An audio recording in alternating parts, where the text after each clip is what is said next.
Allora, sono Cristina Mustafa e mi trovo qui oggi per discutere la mia tesi di laurea che tratterà della nascita, degli sviluppi e della chiusura di scienze politiche.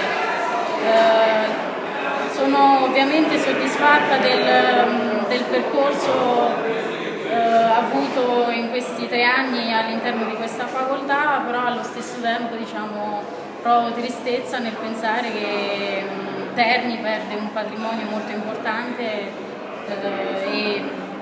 che poteva dare la possibilità a tanti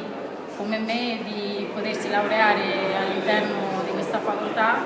e invece si trova a doversi trasferire a Perugia o altrove. Ringrazio tutti quelli che hanno contribuito a poter portare a termine la tesi, ovviamente, e sono felice ma allo stesso tempo triste per le sorti della facoltà.